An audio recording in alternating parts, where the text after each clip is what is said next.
Good afternoon. कैसे हैं? और I think I am so sorry, पहले यार मैं बहुत दिन बाद आज आपके साथ वापस से ऑनलाइन आया हूँ। मुझे पता है तबीयत थोड़ी सी खराब थी फैमिली में, इसीलिए ऑनलाइन नहीं आ पा रहा था और लेक्चर्स रिकॉर्ड नहीं कर पा रहा था, बट हाँ अब ठीक है। और आज लॉकडाउन के बीच में लिटरली स्वीट कॉर्न खाने का जो मजा था ना यार, मतलब फील था वो भुट्टा खाने का। हाँ, मैंने अरेंज कर लिए। अब आप लोग अपने अपने सोर्सेस से अरेंज कर लेना और आराम से खाना, बाकी मजा बहुत आया। आज स्टार्ट करेंगे रिलीवेंसी ऑफ फैक्ट। हम लोग पढ़ रहे थे लॉ ऑफ एविडेंस, राइट? चलिए, एविडेंस बहुत इंपॉर्टेंट होता है, सभी को पता है, चाहे क्रिमिनल मैटर हो चाहे सिविल मैटर हो, एविडेंस की इंपॉर्टेंस सभी जानते हैं। सारे डिसीजन उसी के बेसिस पे ली जाते हैं। आज हम सीखेंगे रिलीवेंसी ऑफ फैक्ट। ठीक है, तो देखो सबसे पहले बात कर लो फैक्ट एंड इश्यू और रिलीवेंट फैक्ट, इन दोनों की हम बात करने वाले हैं। तो फैक्ट एंड इशू क्या होता है, चलिए मैं आपको क्रक्स बता देता हूं। जो फैक्ट एंड इशू होता है ना, इसका मतलब जिस पर बहस चल रही है, जिस पर जुडिशियल इंक्वायरी चल रही है, जिस मैटर पर। चलिए, मैं जैसे ए ने बी का मर्डर कर दिया, बी के रिलेटिव्स कोर्ट गए हैं और कोर्ट जाकर क्या कहते हैं कि ए ने मर्डर कर दिया, ए ने मर्डर कर दिया।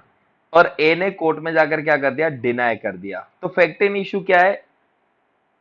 क्या ए ने मर्डर किया है? फैक्ट इन इशू क्या है? क्या ए ने, ए ही मर्डरर है? क्या है बेटा? ए ही मर्डरर है। ये क्वेश्चन मार्क आ गया, ये होता है फैक्ट इन इशू। ठीक है, बात कर रहे हैं फैक्ट एंड इश्यू और रिलीवेंट फैक्ट्स की। तो भाई हम जिन फैक्ट्स की बात कर रहे हैं ना, वो फैक्ट याद रहे जुडिशियल इंक्वायरी से रिलेटेड होना चाहिए। मतलब बात चल रही है ए ने बी को मारा, अब यहां पर हाँ सर, सी तो बहुत अच्छा इंसान है। अरे भाई, ए ने सी की बहुत मदद की थी, उससे क्या लेना देना है? हम जिस मुद्दे पर इंक्वायरी चल रही है ना, जुडिशियल इंक्वायरी, उससे रिलेटेड होना चाहिए तो कंसीडर करेंगे, वरना कोई कंसीडरेशन नहीं है। वो हमारे काम का नहीं है। हमारे काम का क्या है? ए ने बी को क्यों मारा।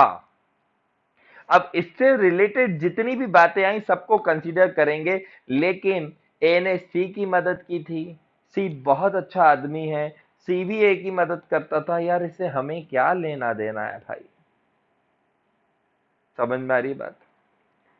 डायरेक्ट मुद्दे से रिलेटेड बातें यहां पर कंसीडर की जाएंगी, जो मुद्दे से रिलेटेड नहीं है उनको हम कंसीडर नहीं करेंगे। ठीक है, तो आइए हम एविडेंस को एडमिसिबल शो करेंगे। तो एविडेंस आपको शो करना है भाई, सीधी सी बात है, एविडेंस शो करना है किस मैटर से रिलेटेड? ये वाले मैटर से रिलेटेड। एविडेंस हम कौन से कंसीडर करेंगे? एविडेंस कंसीडर किए जाएंगे ये मैटर से रिलेटेड। दूसरे एविडेंस से हमें कोई लेना देना नहीं कि बी के पास बहुत मतलब बी के पास बहुत सारी प्रॉपर्टीज थी, बी ने सी को गिफ्ट की, इससे क्या लेना देना है? इस ए ने, ए मर्डरर है, इसके बीच में जितनी बातें आएंगी वो सारी बातों को कंसीडर किया जाएगा। रिलीवेंट फैक्ट, इनसे रिलेटेड फैक्ट्स एविडेंस आप शो करोगे। मेन फैक्ट इन इशू को देखो, फैक्ट इन इशू अपने पता है आपको, फैक्ट इन इशू मतलब क्या? फटाफट बोलो। फैक्ट एंड इशू मतलब होता है वो मैटर जिस पर कोर्ट में इंक्वायरी चल रही है। ठीक है, कोर्ट में डिस्प्यूट चल रहा है।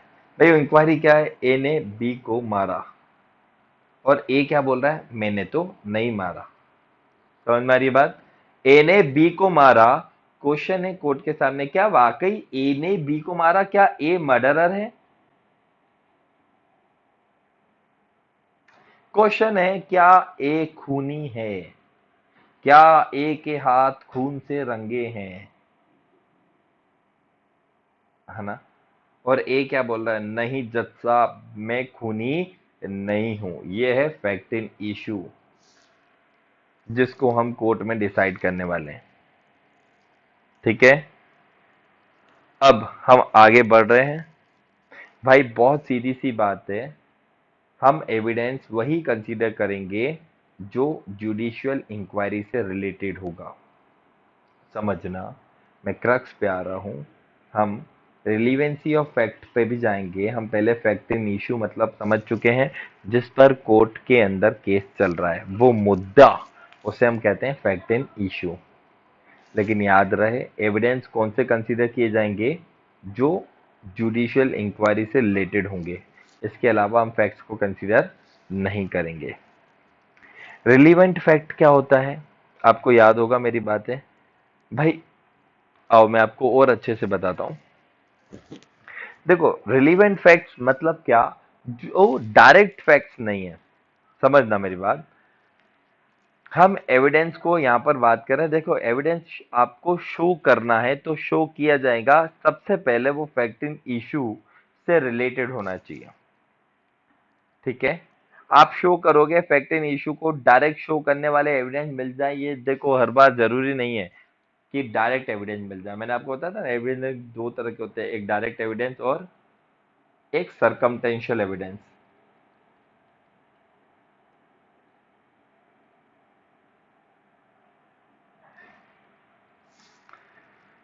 डायरेक्ट एविडेंस हर बार मिल जाए ऐसा जरूरी नहीं है, लेकिन अगर मिल जाए तो बहुत बढ़िया जी।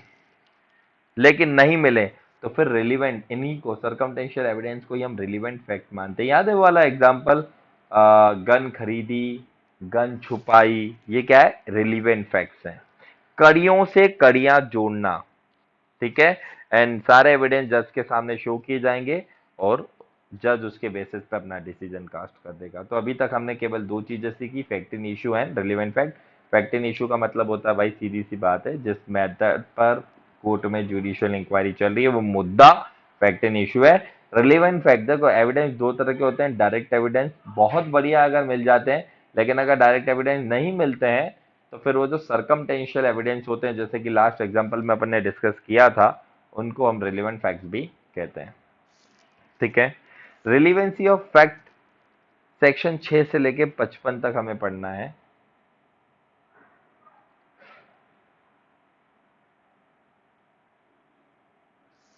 ठीक है, अच्छा, उसने कन्फेस कर लिया, अक्यूज या अक्यूज से रिलेटेड पर्सन ने, तो यहां पर बेटा ये बात समझना, उसने कन्फेशन कर लिया, अक्यूज या अक्यूज से रिलेटेड पर्सन, एडमिशन, किसी भी फैक्ट को एडमिट करना। कन्फेशन का मतलब होता है उसने अक्यूज या अक्यूज से रिलेटेड, उस पर्सन ने क्या कर लिया, कन्फेस कर लिया, यस मैंने क्राइम किया है। एडमिशन का मतलब होता है भाई, एडमिशन किसी भी फैक्ट को एडमिट करना, हाँ ये ट्रू है। कन्फेस हमेशा गिल्ट के लिए, कन्फेशन जो होता है ना वो हमेशा गिल्ट के टाइम पे किया जाता है। कन्फेशन कब होता है बेटा, गिल्ट के टाइम पे, कि हाँ मैंने ये गलत काम किया, है ना। और एडमिशन जो होता है ना, एडमिशन का मतलब होता है हाँ ये फैक्ट ट्रू है। अब मेरी बात समझे, कन्फेशन हमेशा आपके नेगेटिव ही जाता है, एडमिशन आपके लिए पॉजिटिव भी हो सकता है और नेगेटिव भी हो सकता है। अब आप बोलोगे सर ये कैसे, देखो अगर आपने कन्फेस किया कि जज साहब हाँ मैंने ही क्राइम किया है, तो ये हमेशा कन्फेशन हमेशा नेगेटिव होता है। कौन करता है, अक्यूज या अक्यूज से रिलेटेड कोई भी पर्सन। एडमिशन मतलब हाँ ये बात सही है, मैंने इसको 5,000 रुपए दिए थे, ठीक है सर मैंने लिए थे, ओके ये कन्फेशन नहीं है, ये एडमिट, हाँ ये बात सही है कि इसने मुझे 5,000 रुपए दिए थे। अब ये एडमिशन देखो, जिसके सामने अगर हम बात कर रहे हैं, जिसने ये दिया, उसके लिए तो पॉजिटिव फेवर में गया और आपके लिए नेगेटिव में गया।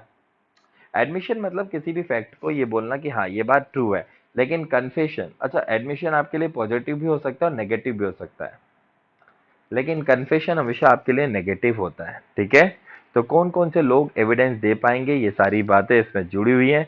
तो फैक्ट्स इन इशू को हम फैक्टम प्रोवेंडम भी कहते हैं। आ जाइए मैं लिख देता हूं, फैक्ट इन इशू का दूसरा नाम, फटाफट बोलो क्या है, फैक्टम प्रोवेंडम। फटाफट बोलो क्या नाम है उसका, फैक्ट इन इशू का दूसरा नाम है बेटा फैक्टम प्रोवेंडम।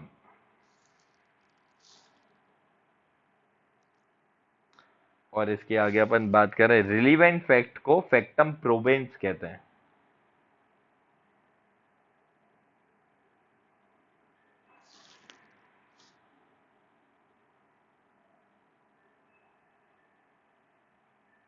चलिए आगे बढ़ते हैं।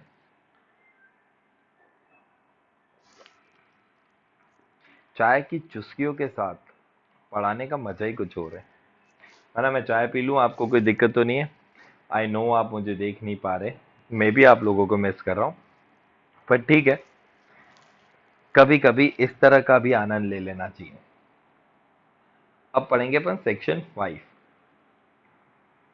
ये जो सेक्शन 5 है ना, एविडेंस कहाँ दिए जाएंगे भाई? एविडेंस दोगे कहां पर, एविडेंस शो कहां पर करोगे, वो चीजें के बारे में बात करता है भाई। एविडेंस किस लिए दिए जाएंगे? किसी सूट के अंदर, जब कोई केस चल रहा होगा, किसी सूट या प्रोसीडिंग, जहां आप बोल रहे हैं कि ऐसा था, तो एविडेंस दो। सूट या प्रोसीडिंग के दरमियान एविडेंस दिए जाएंगे, ठीक है। मीन जहां हम ऐसा बोल रहे थे, कोर्ट ऐसा बोल रहा है, या कोई भी इंक्वायरी ऐसी हो रही है जहां पर वो आपसे बोल रहे हैं अच्छा ऐसा था तो एविडेंस दो, ऐसा नहीं था तो भी एविडेंस दो। अब ये एविडेंस के बेसिस पर ही फैक्ट एंड इश्यू एग्जिस्ट करने का है या नहीं करने का है। मतलब इन्हें मर्डर किया या नहीं किया, ये तो किसके बेसिस पर डिसाइड किया जाएगा? एविडेंस। और एविडेंस हमेशा कहां पे दिए जाते हैं? या तो सूट के टाइम पे, या कोई प्रोसीडिंग चल रही है उस टाइम पर आपको एविडेंस देने हैं। और आप केवल रिलीवेंट फैक्ट से रिलेटेड एविडेंस दोगे, है ना। जो एविडेंस होगा वो कैसे होगा? रिलेटेड। ए ने बी को मारा, उससे रिलेटेड अगर कोई बात है तो दो। ए ने एक दिन बी की मदद की थी, बी बहुत अच्छा आदमी था, बी ने सी की बहुत मदद करी, उससे कोई लेना देना नहीं है। ए ने बी को क्यों मारा, उससे रिलेटेड कोई एविडेंस है तो दो, ठीक है। अगर कोई पर्सन लॉ की किसी भी प्रोविजंस के कारण, समझना ये बात जो मैं एक्सप्लेनेशन में कहने वाला हूं, इसके जो एक्सप्लेनेशन है ना सेक्शन 5 का, इसमें एक बात लिखी है, कोई भी पर्सन लॉ के किसी प्रोविजन के कारण डिसएंटाइटल्ड है। क्या है बेटा? लॉ के किसी प्रोविजन के कारण वो पर्सन क्या है? डिसएंटाइटल्ड है। तो फिर उसे हम एविडेंस के रूप में कंसीडर नहीं करेंगे, वो रिलेवेंट नहीं माना जाएगा, ठीक है। वो रिलेवेंट कंसीडर नहीं किया जाएगा।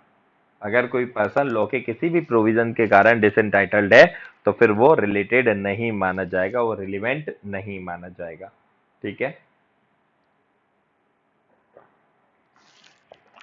एग्जाम्पल देता हूं मैं आपको, इलिस्ट्रेशन देखिए। ए ने बी का मर्डर कर दिया मोटी सी आयरन से। वेपन क्या है? आयरन रोड, ठीक है।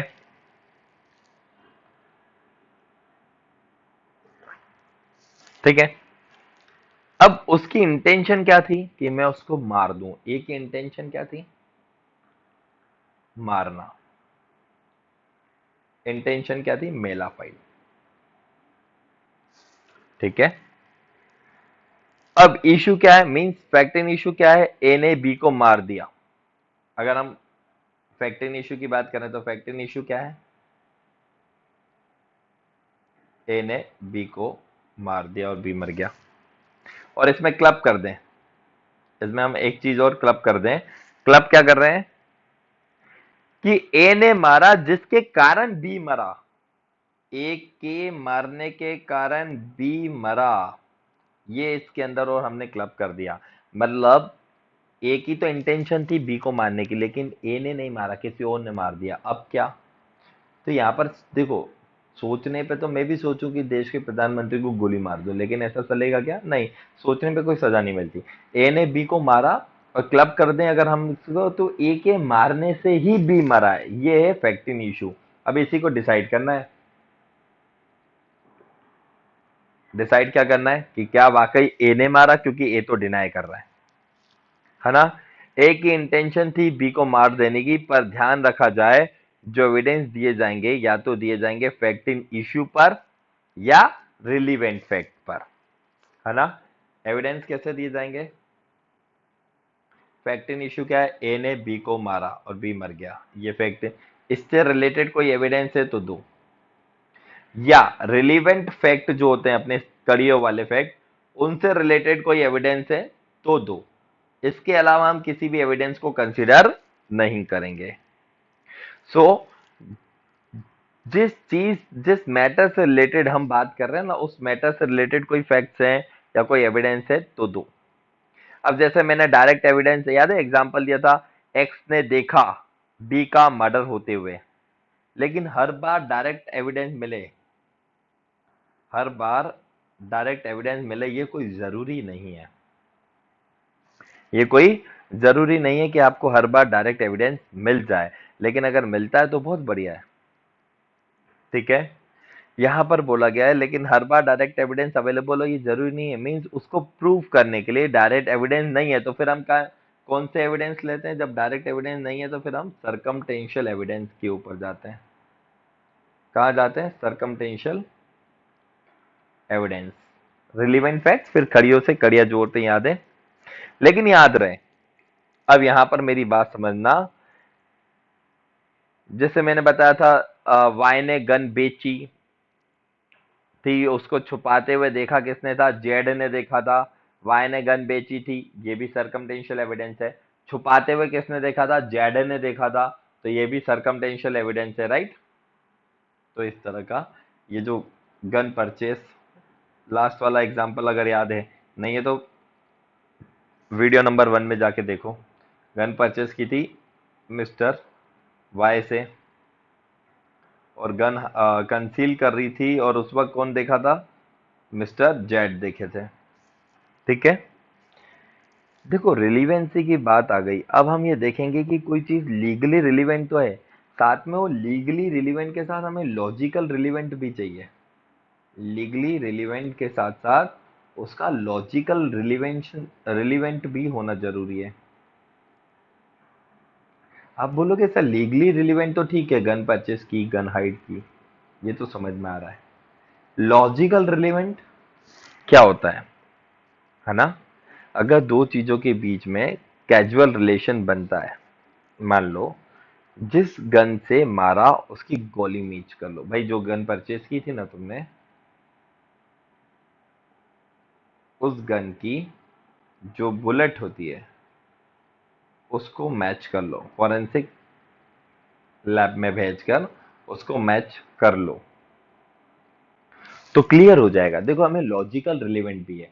देखो मान लो उसने गन परचेस की और उसे इतने में ही पता चल गया कि यार ए तो सॉरी बी तो मर गया है, तो अब उसने क्या सोचा यार कि मेरा तो झगड़ा हुआ था इससे, अब तो लोग तो मुझ पे ही शक करेंगे, और इसी के ब्याह उसने क्या करा, गन जो परचेस की थी जाके छुपा कर आ गया। अब जरूरी थोड़ी कि उसी ने मारा, ये जरूरी नहीं है ना। तो अब उस पे लॉजिकल रिलेवेंसी लाने के लिए हम क्या करेंगे, उसकी बुलेट को मैच कर लेंगे।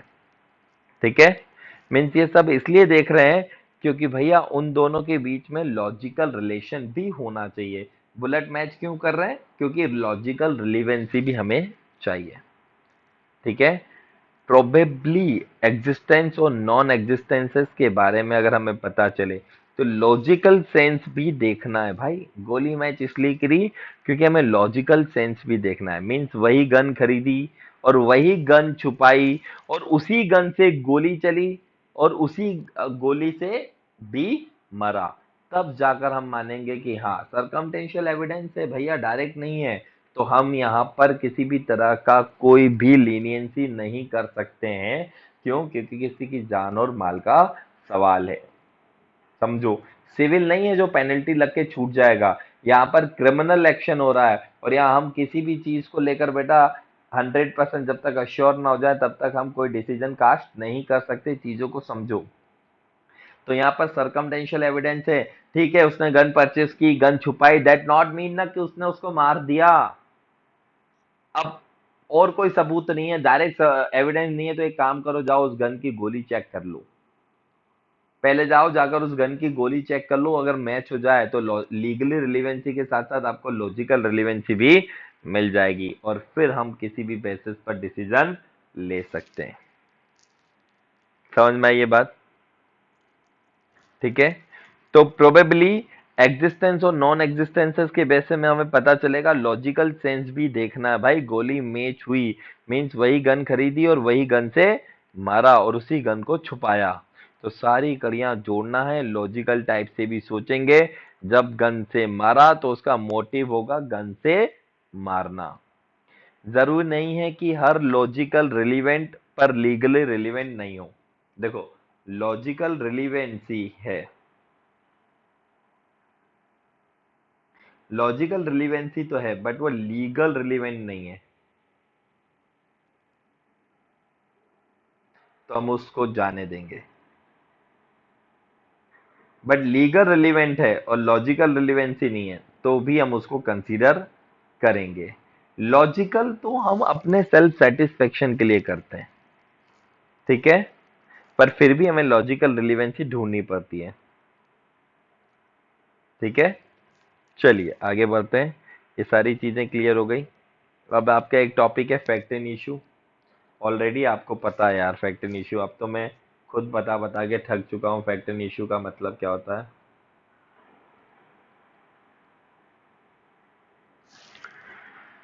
चलिए, ऑलरेडी कई बार डिस्कस कर चुके हैं लेकिन सेक्शन 3 कहता है कि नहीं अच्छे से डिस्कस करो। तो चलो करते हैं। Fact and issue means and include. अच्छा, डेफिनेशन भी देखो मीन्स और इंक्लूड से चालू की गई है। Means and include. मैं मानता हूँ ये टॉपिक आपको बहुत इरिटेट कर रहा है बट बहुत इजी टॉपिक है यार, कुछ नहीं है। कड़ियों से कड़िया जोड़ो, इतने सारे एग्जाम्पल दे रहा हूँ। हाँ ठीक है, थोड़े टर्म्स हैं, चलेगा। मीन्स एंड इंक्लूड कोई भी ऐसा फैक्ट जिसे या बखूबी या उसके कनेक्शन से जुड़े फैक्ट। यार भाई सीधी सी रिलेटेड एक ही चीज है। चलो मैं इसका आपको बहुत अच्छे से फैक्ट एंड इशू, जिस मुद्दे पर केस चल रहा है, ठीक है, चलिए मैं आपको इसके बारे में समझाता हूं। अच्छा, जो आपकी डेफिनेशन दी है ना, वो मैं एक बार बोल देता हूं। ठीक है, सेक्शन 3 क्या कहता है कि भाई fact in issue means and include कोई भी ऐसा फैक्ट जिसे या बखूबी या उसके कनेक्शन से जुड़े फैक्ट किसी चीज के एग्जिस्टेंस या नॉन एग्जिस्टेंस, क्या किसी भी चीज के एग्जिस्टेंस या उसके नॉन एग्जिस्टेंस की बात हो रही है। अब उसके नेचर या उसके एक्सटेंट किसी राइट और लाइबिलिटी और डिसेबिलिटी के बारे में यहाँ पर असर्ट किया हो। एक पर्सन कहता है हाँ उसने किया और एक कहता है नहीं उसने नहीं किया। तो ये सब क्या है? Fact in issue. एक्सप्लेनेशन दे रहा हूं, आ जाओ। सिविल एग्जाम्पल की बात करता हूं। जो भी पर्सन असर्ट करता है कि इसने मेरा मान लो एक ए है, ये क्या कह रहा है, बी ने मेरे साथ रेंट एग्रीमेंट किया और मुझसे मेरी प्रॉपर्टी रेंट पे ली और अब मुझे बी ने रेंट नहीं दिया। अब बी कोर्ट में कह रहा है कि नहीं मैंने तो रेंट दिया है, मैंने तो रेंट दिया है, मेरे पास तो रेंट की रिसिप्ट भी है। क्या है? मेरे पास तो रेंट की रिसिप्ट भी है। तो ये डॉक्यूमेंट्री एविडेंस है ना, डायरेक्ट एविडेंस, डॉक्यूमेंट्री एविडेंस। इसे हम क्या बोलेंगे? रेंट की रिसिप्ट को डॉक्यूमेंट्री एविडेंस। और मुद्दा यहां पर क्या है कि बी ने रेंट दिया या नहीं। तो फैक्ट इन इशू क्या है? बी ने रेंट दिया या नहीं, मुद्दा ये है। तो इसको बोलेंगे फैक्ट इन इशू।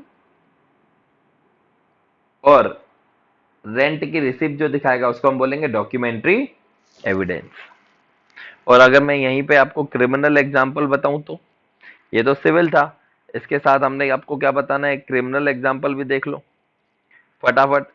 प्रोसिक्यूशन कहता है कि इस पर्सन ने मर्डर किया है और वो क्या कह रहा है, मैंने मर्डर नहीं किया। तो जिस बात का मुद्दा है that is called fact in issue यार। उस मुद्दे को, वो जो मुद्दा है ना, उसको हम क्या बोलेंगे? Fact and issue. क्या बोलेंगे? फटाफट बोलो, फैक्ट एंड इशू। ए ने बी को मार दिया, उसकी इंटेंशन थी, तो इस बारे में सब देख चुके हैं। रिलीवेंसी ऑफ फैक्ट्स के मल्टीपल सेक्शन आओ अपन डिस्कस करते हैं। एक एग्जांपल पे आ जाओ। चलो मैं एक अच्छा एग्जांपल देता हूँ। ये ए बी वाला एग्जांपल अब छोड़ेंगे, अब थोड़ा सा आगे बढ़ेंगे। एविडेंस एक्ट बहुत इंपॉर्टेंट है। आज हम रिलीवेंट फैक्ट्स के बारे में कुछ और समझेंगे, कौन से फैक्ट्स को रिलीवेंट मानेंगे और किस बेसिस पर मानेंगे, ये आ जाओ मैं आपको बताता हूँ।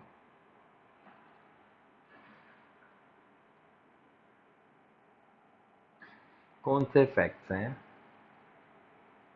ठीक है, हम जिन्हें रिलीवेंट कंसीडर करेंगे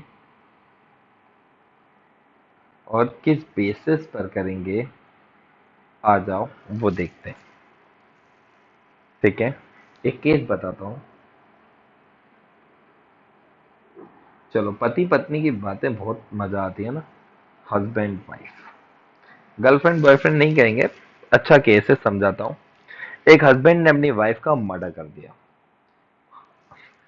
I know very well boys, सभी चाहते हैं, पर ठीक है, कर नहीं पाते, अब उसका क्या कर सकते हैं। तो एक हस्बैंड ने अपनी वाइफ का मर्डर कर दिया, बड़े दुख की बात है, और वाइफ मर भी गई। खैर, तो अब कोर्ट में गए वाइफ के रिलेटिव्स। अब वाइफ तो मर चुकी है ना, अब कैसे जाएगी। और कोर्ट में जाकर इल्जाम क्या लगा रहे हैं कि इसने ही, मतलब दामाद जी ने ही मर्डर किया है। अब दामाद तो नहीं बोल रहे हैं उसको, अब उसको क्या बोल रहे हैं, उसके नाम से बोल रहे हैं। भाई मान लो उसका नाम था कार्तिक और वाइफ का नाम था माधवी। नाम भी कितना बढ़िया सोचा है मैंने। तो माधवी के रिलेटिव्स क्या कह रहे हैं कि कार्तिक ने मर्डर कर दिया। अब उससे पहले तो इन्वेस्टिगेशन होगी। अभी तो हम कोर्ट वोट नहीं गए, हम पुलिस स्टेशन गए। कहाँ गए भैया, रिलेटिव्स कहाँ गए होंगे, पुलिस इंचार्ज के पास, पुलिस ऑफिसर के पास। और वो ब्लेम क्या कर रहे हैं कि कार्तिक हस्बैंड ने क्या कर दिया है, मर्डर कर दिया। किसका, अपनी वाइफ का। ठीक है, अब यहाँ पर हस्बैंड क्या बोल रहा है, नहीं नहीं पुलिस ऑफिसर साहब, मैंने कोई मर्डर वर्डर नहीं किया है। कार्तिक क्या बोल रहा है, कार्तिक को हम इनिशियल के बोल रहे हैं, के क्या बोल रहा है, नो मैंने मर्डर नहीं किया। वो एक्सेप्ट, देखो अगर वो एक्सेप्ट कर ले तो झगड़ा किस बात का, चलो सीधी सी सजा दो और निकल जाओ, केस खत्म।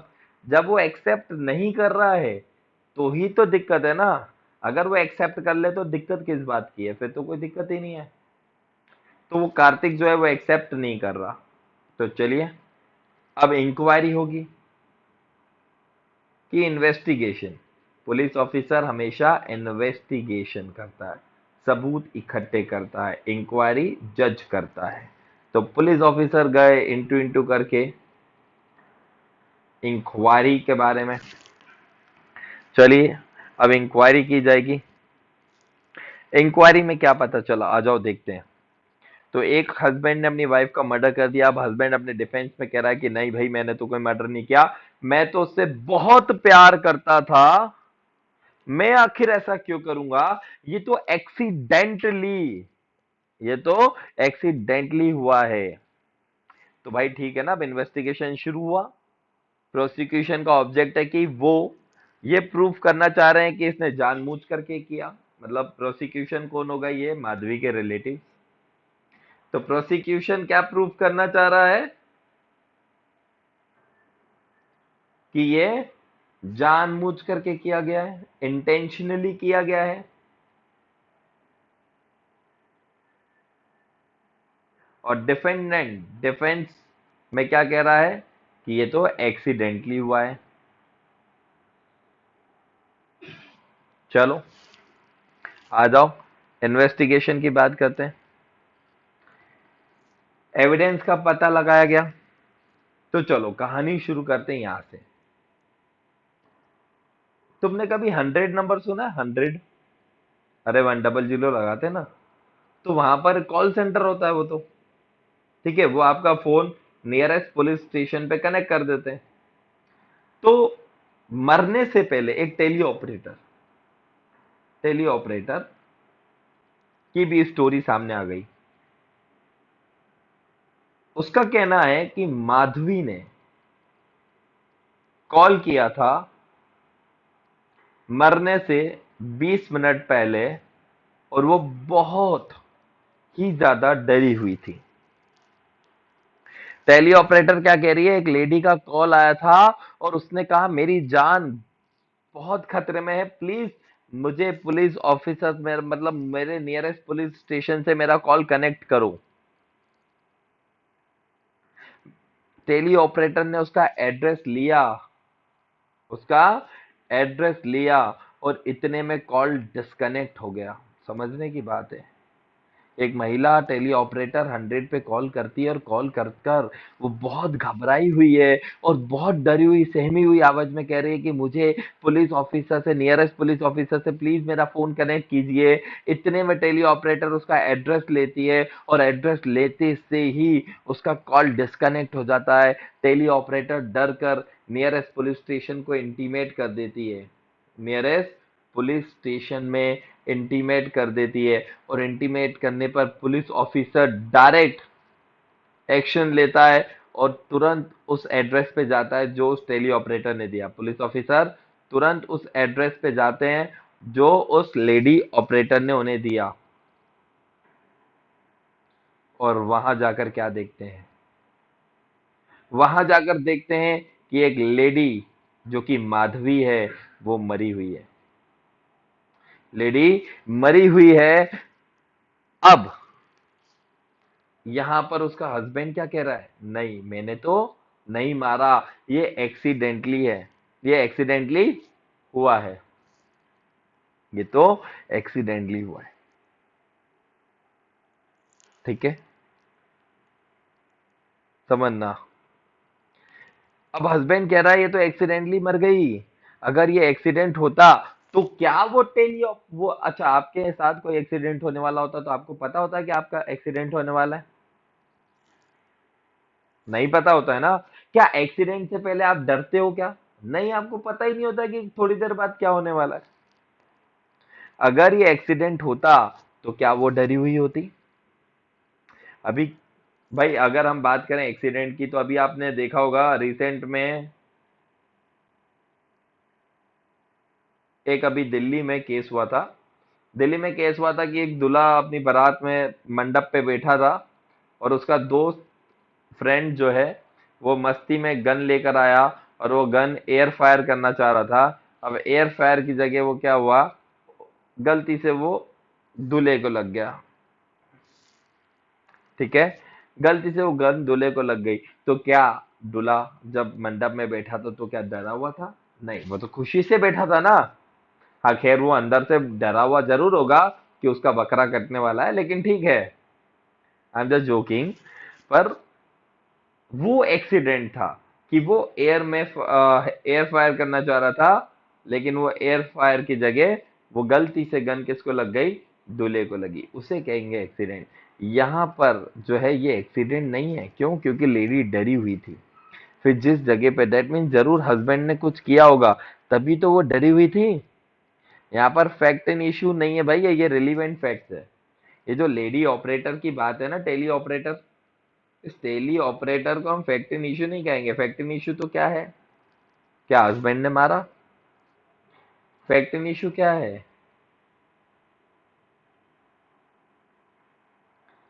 हस्बैंड ने ही मारा है ना, हस्बैंड ने इंटेंशनली मारा, ये है फैक्ट एंड इश्यू।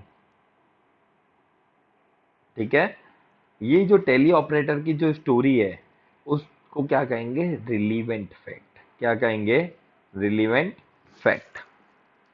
समझ में आई? मीन्स जरूर हस्बैंड ने कुछ किया होगा तभी वो डरी हुई थी। यहाँ पर फैक्ट इन इश्यू नहीं है, क्योंकि ये रिलीवेंट फैक्ट है, क्योंकि ये सेम तरह के फैक्ट को कहीं ना कहीं जोड़ रहा है। तो ये भी सब आपस में कड़ियां जोड़ रही हैं। मीन्स इनफैक्ट रिलीवेंसी कुछ ऐसी है जो सेम ट्रांजेक्शन से कनेक्टेड है। ठीक है, सेम ट्रांजेक्शन से कनेक्टेड है, और ये फैक्ट इन इश्यू नहीं, रिलीवेंट फैक्ट है, क्योंकि ये बातें अपने आप में इतनी कनेक्टेड हैं कि हम ये कह सकते हैं this are based on same transaction. तो इतनी कनेक्टेड की गई वो फैक्ट इन इश्यू से इतनी कनेक्टेड है। तो चलिए, इतनी रिलेटेड है तो समझ लेना, we are talking about rules of res गेशिया। हम जब इतनी कनेक्टेड है ना ये बातें, हम कई बार ऐसी बातें आ जाती हैं, तो यहाँ पर रूल लगेगा, रूल्स ऑफ रेस गेसिया।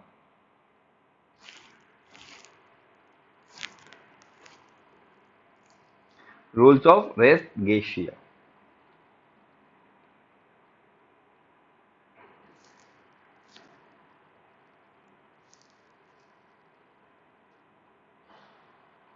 ठीक है, ये रूल क्या कहता है, सुन लो मेरी बात। ये रूल कहता है कि वो बातें फैक्ट इन इशू से इतनी रिलेटेड हैं, ठीक है, जब वो बातें this are based on same transaction, वो इतनी कनेक्टेड हैं फैक्ट इन इशू से, तो फिर हम उससे बोलेंगे यहाँ पर रूल कौन सा लग रहा है, रूल्स ऑफ रेस गेस्टिया।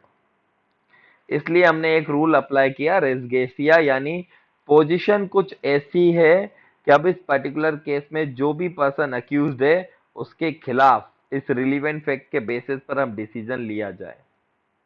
ठीक है, जो अक्यूज्ड है ना हस्बैंड, उसके खिलाफ हम इन रिलीवेंट फैक्ट्स के बेसिस पर हम क्या लेंगे, डिसीजन लेंगे। तो things said one in the course of transaction, so it will be presume this are forming shall be same transaction. तो सेक्शन 6 क्या कहता है, आ जाओ मैं वहां पर लिख देता हूं।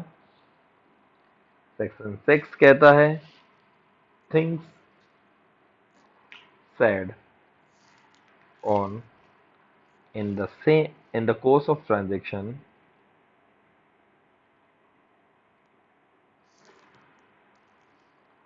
so it will be presume this are farming shall be same transaction।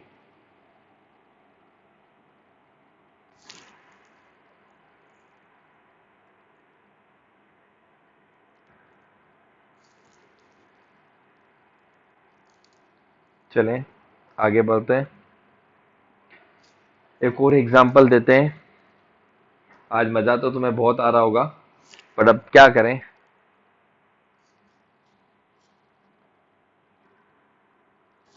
Time भी बहुत हो चुका है, आज आपके साथ क्लासेस बहुत बड़ी हो गई, पर ठीक है। जब बात हो मर्डर्स की, जब बात हो क्राइम्स की, तो टाइम नहीं देखना चाहिए, क्योंकि मोस्टली अपन सब क्रिमिनल्स ही तो हैं। देखो लड़के सारा दिन ये सोचते रहते हैं कि यार कैसे मैं इस लड़की का इसके बॉयफ्रेंड के साथ ब्रेकअप कराऊं ताकि ये मेरी हो सके। लड़कियां ये सोचती हैं कि कैसे मैं ब्रेकअप करूं ताकि मैं किसी और की हो सकूं। तो ये सब क्रिमिनल इंटेंशन है, और क्रिमिनल इंटेंशन को ही हम लोग सीखने जा रहे हैं। यहां पर हमें क्या सीखना है, एविडेंस।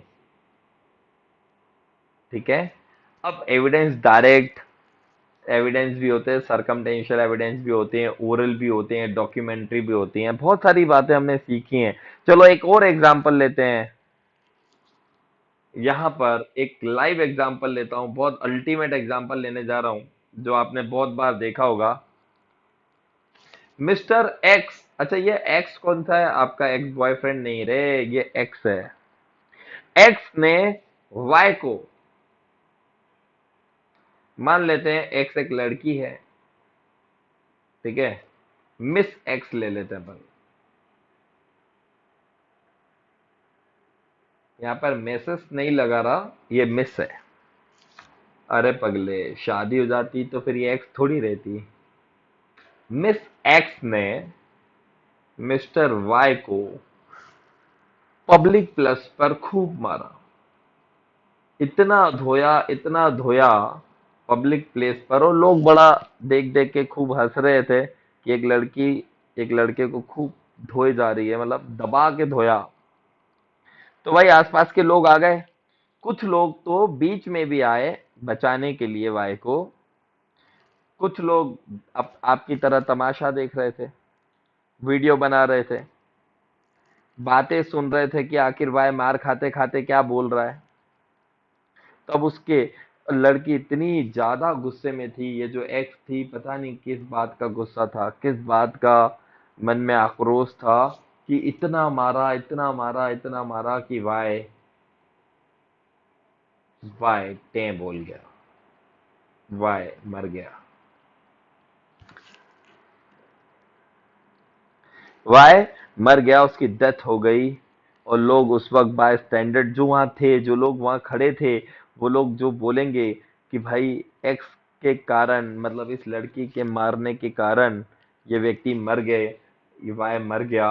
अब ये जो लोग हैं, जो स्टैंडर्ड वहां पे बाय स्टैंडर्ड वहां पे खड़े थे, जो वहां पे जो पर्सन थे, जिन लोगों ने देखा, वो कोर्ट में आकर क्या कहेंगे कि वाई जो थे वो मार खाते खाते बोल क्या रहे थे।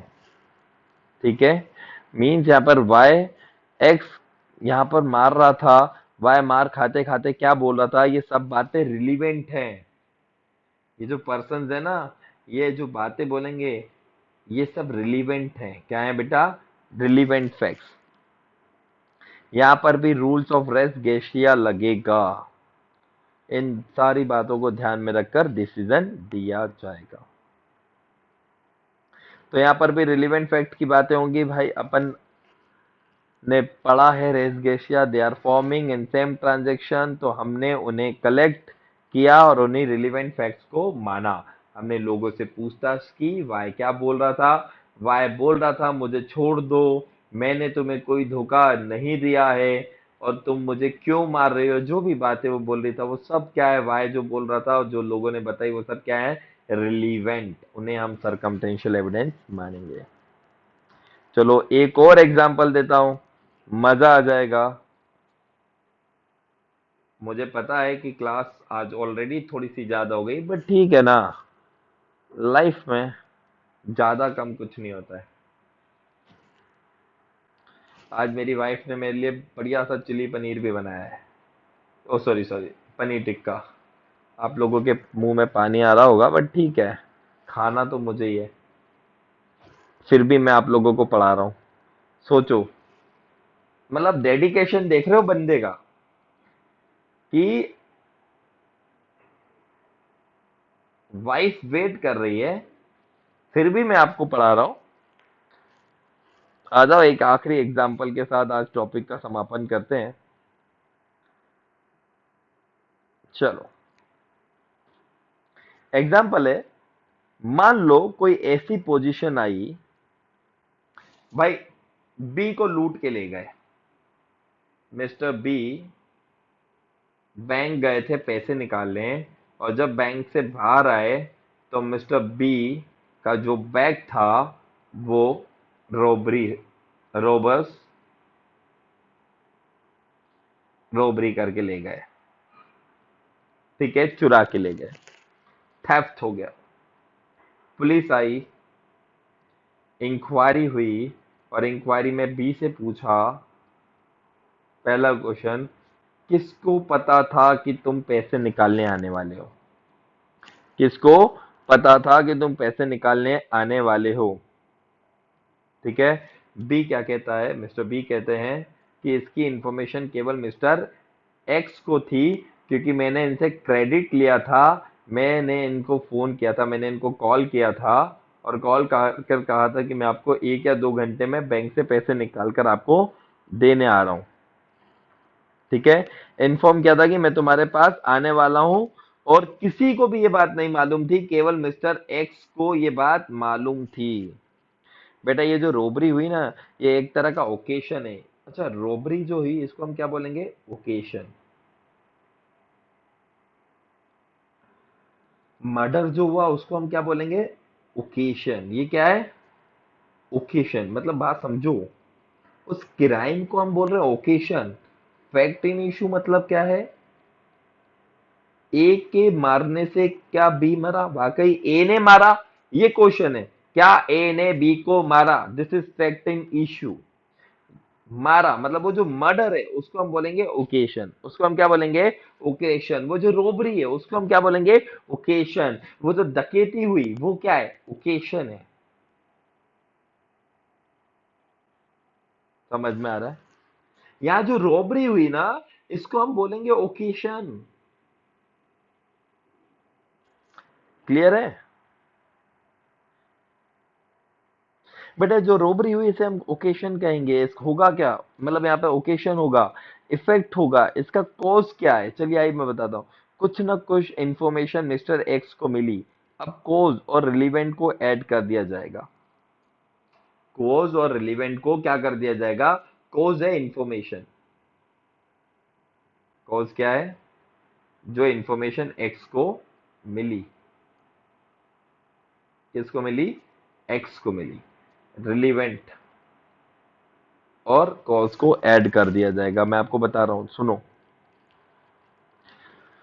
मिस्टर एक्स को मिली, अब कॉज और रिलीवेंट को ऐड कर दिया जाएगा। मिस्टर बी ने ये बात बताई मिस्टर एक्स को, ये बहुत ज्यादा रिलीवेंट फैक्ट है, क्योंकि उसको बात बताने पर ही तो ओकेशन बन गई। अब इसके कितने चांसेस बन गए हैं कि ये रोबरी में एक्स का हाथ है? कितने परसेंटेज चांसेस हैं कि जो रोबरी हुई इसमें मिस्टर एक्स का हाथ है?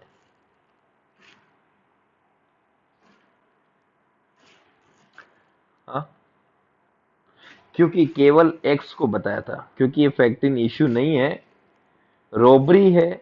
मिस्टर बी को मिस्टर एक्स ने लूटा या नहीं, फैक्टिंग इश्यू क्या है?